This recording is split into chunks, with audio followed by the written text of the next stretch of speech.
In order to begin tackling the question, what really is anxiety, we need to first understand the foundation of it.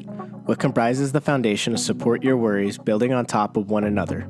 It's fear. Yep, fear. Fear is the foundational human emotion that has taken over the controls, and it's the mastermind emotion pulling the strings of anxiety. Let's illustrate fear. Let's pretend you hate snakes, which there's a good chance here you do, so perfect. So you're out in the woods, laying in a hammock, enjoying a nice break from your crazy busy life. So with the sun blanketing gently on your neck, you start to drift off into a slight nap. Suddenly you hear the rustling of the leaves above your head. There, right above your head is a ginormous, nasty snake slithering down the trunk of the tree towards your head. Pause. Let's first see the logical reasons you don't like snakes. First, you have learned through Animal Planet that the world is filled with scary, venomous snakes that can kill you. Bingo. Real threat. Furthermore, personal experiences have taught you at a young age. Yeah, I don't like snakes. They freak me out. So everything is making complete sense, I hope. You have learned from a survivalist viewpoint that snakes can really hurt you.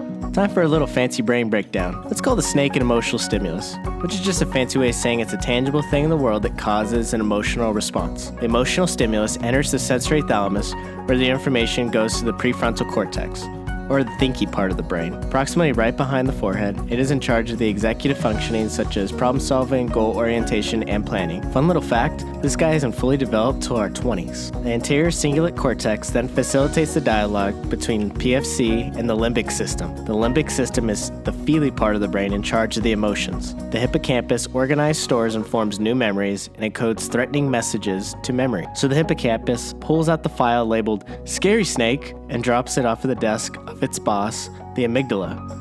The amygdala is arguably the most crucial part of this whole process because it controls how we relate the memories to emotion and ultimately into a response.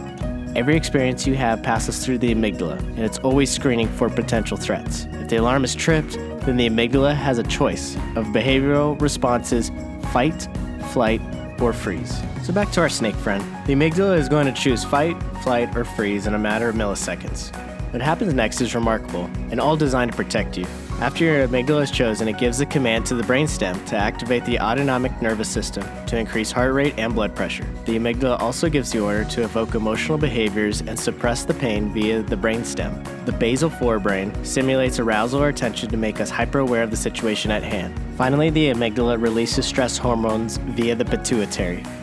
Enter superhero mode, pumped up with adrenaline, hyper-awareness, and increased blood to our muscles. So wrapping up our scary snake story, the amygdala chooses fight. The brainstem starts yelling to the prefrontal cortex, "Let's get out of here, man!" And your thinky cortex comes up with the instant plan to spin out of the hammock, onto the ground, and run! You run to a safe distance of about 15 feet so you can reassess the situation. You look back at the snake, and you realize something's odd about the snake. Yep. It's a rubber snake that a random person has filmed you freaking out and is going to throw it on their sick YouTube channel to get all the views. As you realize the threat is not real, your heart rate is still blasting, you might feel lightheaded with all the blood rush and a little tingly from being so on edge. You're so freaked out that you can't even get mad at the middle schoolers that have already ran away out of sight. But eventually you calm down, regaining your normal levels. This illustration is meant to describe the ancestral brain we have been handed down from generations in order to combat things that could endanger our lives. You might have felt silly freaking out that much over a rubber snake, but you didn't know.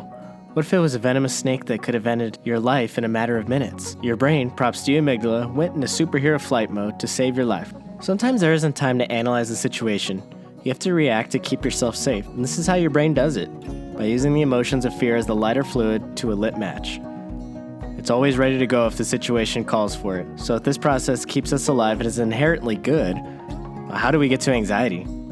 Check out the next video to find out.